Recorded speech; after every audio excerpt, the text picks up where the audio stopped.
Hi friends నమస్తే. నేను మీ Manasa. Welcome back to M&M's crazy kitchen. ఈరోజు మన కిచెన్‌లో మిల్లెట్స్‌తో చేసే హెల్తీ బ్రేక్‌ఫాస్ట్ రెసిపీ వాసన పోలి పక్కా కొలతలతో పర్ఫెక్ట్‌గా ఎలా చేసుకోవాలో చూపించబోతున్నాను. ఈ మిల్లెట్స్‌ని డైలీ తీసుకోవటం వల్ల బ్లడ్‌లో షుగర్ లెవెల్స్‌ని కంట్రోల్ చేసి ఫ్యూచర్‌లో డయాబెటిస్ రాకుండా చాలా వరకు కంట్రోల్ చేస్తుంది. అలాగే డయాబెటిక్ పేషెంట్స్ దీన్ని డైలీ తీసుకోవటం వల్ల షుగర్‌ని కంట్రోల్‌లో ఉంచుతుంది. ఇంకా బీపీ కంట్రోల్ చేస్తుంది. అలాగే వెయిట్ లాస్‌కి కూడా చాలా హెల్ప్ చేస్తుంది. సో, లేట్ చేయకుండా ఈ వాసన పోలి రెసిపీ ఎలా చేయాలో చూసేద్దాం. వీడియోని ఎక్కడ స్కిప్ చేయకుండా ఎండ్ వరకు చూసేయండి. అలాగే మన ఛానల్‌ని ఫస్ట్ టైం చూస్తున్నట్లయితే ప్లీజ్ ఛానల్‌ని సబ్స్క్రైబ్ చేసుకొని మమ్మల్ని మరింత సపోర్ట్ చేయండి. వాసన పోలి ప్రిపేర్ చేయడానికి ఒక బౌల్‌లోకి ఫస్ట్ ఒక టీ గ్లాస్ వరకు మినపగుళ్ళు వేసుకోండి. ఇందులోనే అర టీ స్పూన్ వరకు మెంతులు వేసుకొని తగినన్ని వాటర్ యాడ్ చేసి ఈ పప్పుని 5, 6 గంటల సేపు నానబెట్టండి. నేనిక్కడ 3 ఫ్లేవర్స్ అంటే జొన్నలు, రాగులు, కొర్రలతో చేస్తున్నాను కాబట్టి మిగిలిన 2 బౌల్స్‌లో కూడా చెరొక టీ గ్లాసు మినపగుళ్ళు, అర టీ స్పూన్ వరకు మెంతులు వేసి వీటిని కూడా ఒక 5, 6 గంటల పాటు నీళ్లు పోసి నానబెట్టుకోవాలి. ఇప్పుడు వేరొక బౌల్‌లోకి మనం మినపప్పు తీసుకున్న గ్లాస్‌తోనే 2 గ్లాసుల జొన్నలు వేసుకోండి. ఇంకొక బౌల్‌లోకి ఒక గ్లాస్ వరకు ఇడ్లీ రవ్వ వేసుకోండి. ఇడ్లీ రవ్వ వేయటం వల్ల ఇడ్లీలు తినేటప్పుడు పంటికి అతుక్కోకుండా వస్తాయన్నమాట. ఇప్పుడు ఇడ్లీ రవ్వలో కొద్దిగా వాటర్ యాడ్ చేసి దీన్ని కూడా పక్కన పెట్టి నానబెట్టాలి. జొన్నల్ని మాత్రం 2, 3 సార్లు శుభ్రంగా కడిగిన తర్వాత తగినన్ని వాటర్ యాడ్ చేసుకొని వీటిని కూడా ఒక 5, 6 గంటల సేపు నానబెట్టుకోవాలి. ఇప్పుడు వేరొక బౌల్ తీసుకొని అందులో కూడా సేమ్ మినపప్పు తీసుకున్న గ్లాస్‌తోనే 2 గ్లాసుల వరకు రాగులు వేసుకోండి. అలాగే వేరొక బౌల్‌లో 1 గ్లాస్ వరకు ఇడ్లీ రవ్వ వేసుకోండి. ఇడ్లీ రవ్వలో వాటర్ యాడ్ చేసుకొని రాగుల్ని మాత్రం 2, 3 సార్లు కడిగేసి తగినన్ని వాటర్ యాడ్ చేసుకొని వీటిని కూడా 5, 6 గంటల సేపు నానబెట్టండి. అలాగే ఇంకొక బౌల్‌లో 2 గ్లాసుల వరకు కొర్రలు వేసుకోండి. 1 గ్లాస్ వరకు రవ్వ వేసుకోండి.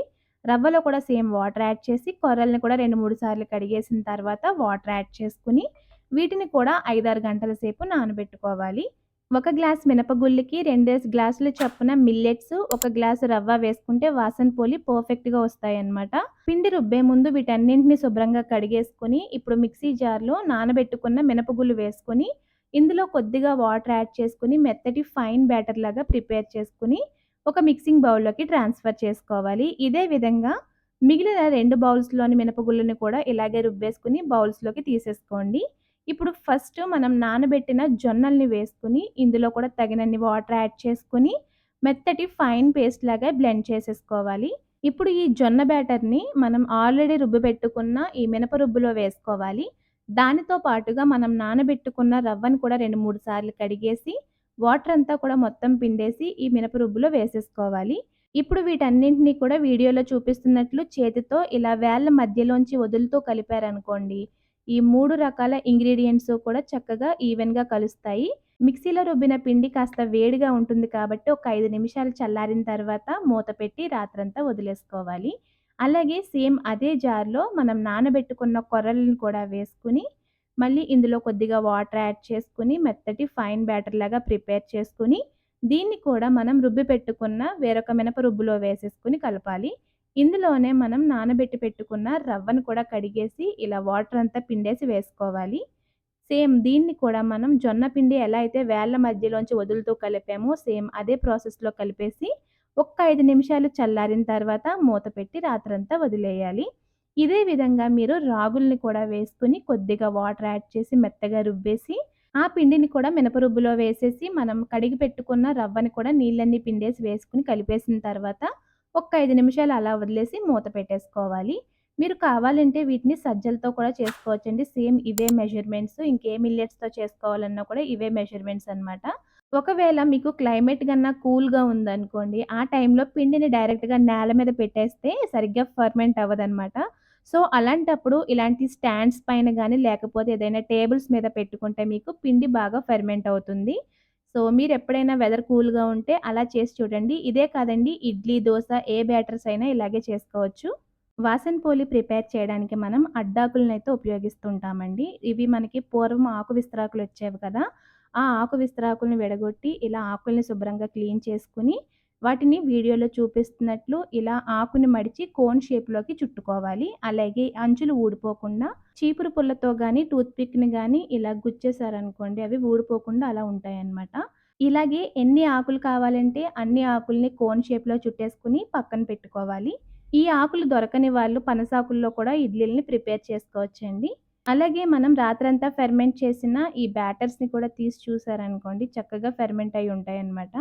సో, ఇలా ఫెర్మెంట్ అయిన వీటిని సింగిల్ డైరెక్షన్‌లోనే కలపాలి. ఇందులో రుచికి తగినంత సాల్ట్ వేసుకొని బాగా కలిపేసుకోవాలి. ఇలాగే మిగిలిన రాగి పిండి, అలాగే కొర్రల పిండిలో కూడా సాల్ట్ వేసి సింగిల్ డైరెక్షన్‌లోనే కలపాలి. సింగిల్ డైరెక్షన్‌లోనే కలపమని ఎందుకంటున్నానంటే, రాత్రంతా పులిసిన పిండిలో ఎయిర్ ఫార్మ్ అయ్యి ఉంటుందండి. సో, దాన్ని సింగిల్ డైరెక్షన్‌లో కలపడం వల్ల ఎయిర్ అందులోనే ఉండి, మనం వాసన పోలి ప్రిపేర్ చేసిన తర్వాత కూడా అవి స్పంజీగా రావడానికి హెల్ప్ అవుతుందనమాట. సో, అందుకనే ఒక డైరెక్షన్‌లో మాత్రమే కలపాలి పిండి ఎప్పుడూ కూడా. ఇప్పుడు ఈ ఆకుతో చేసిన కోన్స్‌కి అడుగున సపోర్టింగ్‌గా ఉండడానికి వీటిని ఒక చిన్న టీ గ్లాసుల్లో పెట్టుకొని, ఈ ఆకులో 3/4 లెవెల్ వరకే మాత్రమే మనం రెడీ చేసి పెట్టుకున్న పిండిని వేసుకోవాలి. అంతకు మించి ఎక్కువ వేయొద్దండి. మొత్తం చేసుకోవాలి అనుకున్న వాటినన్నీ ప్రిపేర్ చేసుకొని పక్కన పెట్టేసుకొని, ఇప్పుడు ఇడ్లీ స్టీమర్‌లో గానీ, పెద్ద గిన్నెలో గానీ కొద్దిగా వాటర్ యాడ్ చేసుకొని, అందులో ఇడ్లీ స్టాండ్‌ని ప్లేస్ చేసుకోండి. ఇప్పుడు ఇడ్లీ స్టాండ్ పైన ఎన్ని గ్లాసులు పడితే అన్ని గ్లాసులని పెట్టుకొని మూత పెట్టేసి, మనం ఇడ్లీలని ఎలా అయితే ఆవిరి మీద ఉడికించుకుంటామో సేమ్ అలాగే ఒక 15-20 నిమిషాల పాటు ఉడికించుకోవాలి. ఉడికిన తర్వాత మీరు మూత తీసుకొని ఒకసారి చెక్ చేసుకోండి. ఇంకా పిండి పిండిలాగా ఏమైనా మిగిలిపోయిందనుకోండి మరొక 5 నిమిషాల పాటు ఉడికించండి. కంప్లీట్‌గా ఉడికి ఇలా టూత్ పిక్ అది నీట్‌గా వచ్చేసిందనుకోండి, అప్పుడు ఈ గ్లాసుల్ని బయటికి తీసేసి ఒక్క నిమిషం పాటు అలా వదిలేసేయండి. చల్లారిన తర్వాత మీకు దానికదే ఆకు నుంచి చాలా ఈజీగా సెపరేట్ అయ్యి వచ్చేస్తుంది. ఇంతేనండి. చాలా ఈజీగా, టేస్టీగా చేసుకునే వాసన పోలి రెసిపీ.